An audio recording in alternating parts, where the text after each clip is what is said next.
So I wake up this morning and I can't figure out what the hell I'm going to be talking about today. I'm like going through my notes. I've got like lists of different topics that I could do, and I'm just not feeling any of them, you know? I'm just like looking at them and they all are sensible topics, but I'm just like not in the mood. And, you know, I'm trying to figure out something that you guys would be interested in, something that I would be interested in, something that would be of value, right? And to tell you the truth, since I wasn't really feeling it, I was sort of like almost spinning my wheels kind of thing. I spent like almost an hour just going through the different topics and not coming to anything, not lighting on a subject. You know, I just didn't really feel like talking, to tell you the truth. That's rare for me. I always feel like talking. I just like to talk. I'm a talkative guy. I've got verboria, call it whatever you want to call it. I like talking. And to tell you the truth, talking has gotten me into more trouble than I can remember. Because a lot of times, see, when you're talking, you're just digging a hole for yourself. A lot of times just talking is not going to help your cause. In point of fact, it's going to hurt it. I did a video similar to this called The Secret to a Long Life is Knowing When It's Time to Go. You can find it right here. In that video, I basically said that you always have to know when to leave the party. You always have to know when you should leave so that you want them wanting more. Same thing with talking. You talk too much and you're just going to bore people. You talk too much and just say too many things and they're just, it's that, not that they just want to speak, it's that they're just going to get tired of you, okay? Because in most human communications, it's basically like bowling. One guy goes first, and then the other guy goes, and then the first guy goes again, and then the second guy goes again, and so on. Each one taking their turn. The same with conversation. But when you're monopolizing the conversation, the other parties just get impatient because it's like their fucking turn. They want to get their 2 cents in. They want to show that they're smart. Because you got to understand, see, communication between people often is not. It's not that they're exchanging information per se, but they're rather trying to shore up their position within the group. A lot of times people are going to be talking so as to, you know, impress on others, on the people around them listening to them, that they're so smart or so important or so this, that, the other, some positive quality that people have, that they have, that the speaker has. That's why they're talking, so that you understand how important they are. When you don't let other people talk because you're talking about whatever, even if it's something very, very important and fascinating and this, that, the other, well, when you don't let them talk, they feel that you don't take them as important as they take themselves. You see what I'm saying? When you sort of like monopolize the conversation, they think that you think little of them. And it's true. Try this experiment. When you're talking to a group of people, right? You're talking to a group of people and do the following. Only ask them questions that will evoke answers from them, long answers from them, and try to keep your questions as short as possible. Things like, oh, what did you do yesterday? Oh, that was a terrible problem. How did you handle it? You know, make it open-ended questions. Open-ended questions so that the person you're speaking to can just fill in the space. You know what's going to happen? They're going to think you're wonderful. That's what's going to happen. If you just give them an open-ended question and let them talk and talk and talk and talk, if you shut up and let the other guy talk to his heart's content, he's gonna think that you're aces. Yeah, he's gonna think that you are just so great. You're such a great guy, or you're so intelligent. Yeah, if you keep as quiet as possible and just keep on egging them along with just short, brief little questions that are as open-ended as you can possibly make them, and try to get the other guy to talk to you, what's gonna happen is that they are going to think that you are fascinating, that you're a wonderful guy. And they won't know you because you're not talking. You're shutting up. You're shutting up and just encouraging them to talk to their heart's content, giving them all the rope that they need, letting them talk and talk and talk and talk. They're going to think you're wonderful. They're going to think you're wonderful, and they're going to want to be your best friend. A thing that happens to a lot of guys, especially a lot of guys when they're young, when they don't know any better, when they don't have much insofar as accomplishments, real accomplishments, is that they wind up talking a lot. It's a natural thing. Now, I'm just naturally talkative, even, I'm 50, but when I was younger, it was fucking worse. I would just never end, right? Because it was a combination of my natural inclination to talk a lot and also my insecurity. My insecurity, I didn't feel very confident in who I was. So I wanted to talk and talk and talk so as to convince the people around me that I was worthwhile. You see? And it's a natural thing that happens to all young guys.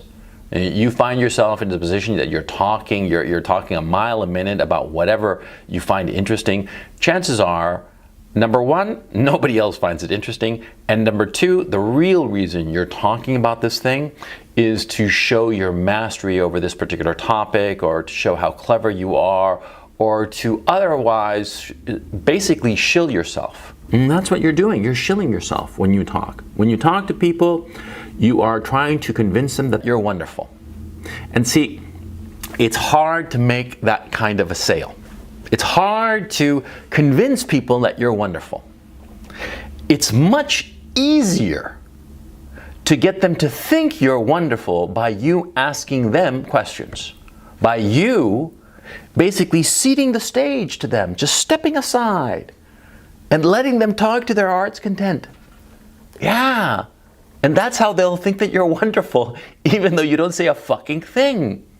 There's another truism at play, of course. People naturally find quiet people fascinating. People naturally, and almost like a reflex, think that somebody who's very quiet must have a lot going on underneath. There must be a lot of things going on in their heads. I mean, they're so quiet, right? All kinds of deep thoughts must be going through their heads, right? Right, that's what most people think. That's what I used to think, as a matter of fact. Insofar as girls, quiet girls, I always used to think that quiet girls must be so deep and profound and interesting and this, that, the other. No, they're not interesting. They're just boring. Yeah, that's the truth of it. That's the truth of the matter. See? Quiet people, for the most part, are boring people. And you might be one, and that's perfectly fine, okay? There's nothing wrong with being not a particularly interesting person, okay? That's not important in the scheme of life. What's important is that you get what you want out of life. That's what's fucking important, not whether you are entertaining in some cocktail party, right? Right. But going back to the issue of being quiet, see? People who are quiet are more often than not people who are just not very interesting. But people who are quiet project to other people, especially talkative people, this mystique, an allure of being very profound. See? And so if you are quiet and you simply limit yourself to asking somebody about themselves, they're going to find you fascinating. They're going to find you riveting. And it might be boring for you. Come on, it's going to be boring as fuck, right? You're sitting there listening to somebody talk and talk and talk. But the fact of the matter is, sometimes, a lot of times, you're going to need to do that. You're going to need to suck it up and be bored out of your skull by listening to some windbag go on and on and on, and you keeping zip about something that you find fascinating. Maybe you find anime fascinating, or baseball, or TV shows, or movies, or whatever the fuck you find interesting. You see, the other person you're talking to, they will not find it interesting, or certainly not as interesting as talking about themselves. You see what I mean? So that's why you have to just shut up. You got to know when to shut up. You got to know when to shut up. And so the crux of the matter, when do you shut up? Very simple. The question isn't when do you shut up? You shut up all the time. The question is, when do you speak? When do you offer information about yourself, either about your past or your opinions or whatever, the knowledge that you might have of some topic or other? When is it that you speak? That's the question. And the answer to it is very simple. You speak when the other people are truly interested. You shut up the rest of the time. It's actually very difficult. It demands a great deal of discipline. And let me get into that. See, if you're a normal guy, you want to talk about yourself. If you're a normal guy, you want to talk about all the things that you know, the things that you've experienced, the things that you've thought about the world or about a particular topic, your work, your hobby, whatever. You want to talk about it. It's normal to want to talk about something like that, right? Of course. But to have the self-discipline to shut the fuck up and not say a fucking thing, except when people really and truly want to know. Oh, that's like a fucking superpower, for crying out loud. If you can keep your mouth shut, especially among people who matter insofar as your life, that is, possible clients, possible bosses, possible colleagues who can help you out in your career, your profession, whatever. To be able to have the self-discipline to shut up, not say a fucking thing, except when people are just staring at you and they really and truly want to know. That's incredibly difficult, but it brings incredible rewards. Because what happens is that, see, if people are waiting for you to talk and they're like staring at you, waiting for you because they've asked something from you, they've asked for your experience or your opinion or your knowledge about something, they're going to get into a Pavlovian kind of feedback loop, especially if you talk rarely, whereby they will pay strict attention to whatever it is you have to say, and they will think the world of what you have to say, even if they disagree with you. Because, see, most people realize that most people want to talk, like to talk. And so when somebody doesn't talk, and it's like pulling teeth to get them to talk, pulling teeth to get them to give an opinion, they're going to value that opinion even when they don't agree with it. And the fact of the matter is, if the opinion is so rare that when it finally comes out, it is contrary to what other people are saying, you know what's going to happen? The other people listening to you are going to reconsider their opinion. That's right. The less you talk, the more valuable what you have to say becomes. Supply and demand, baby. It's simple. It's very simple. And of course, when I was young, I didn't realize it. I didn't realize it at all. It's only when I got a lot older that I realized it. Only when I got a lot older that I gained the discipline to be able to shut the fuck up and listen to other people and get them to talk with open-ended questions, and only give my judgment reluctantly. Now, I only do this in just a few situations because, quite frankly, just my natural need to talk makes it practically impossible in most venues of my life. But there are a couple of key situations with a few key people where I do shut the fuck up. I'm like a totally different guy, right? Because I recognize that in those situations, I have to shut up.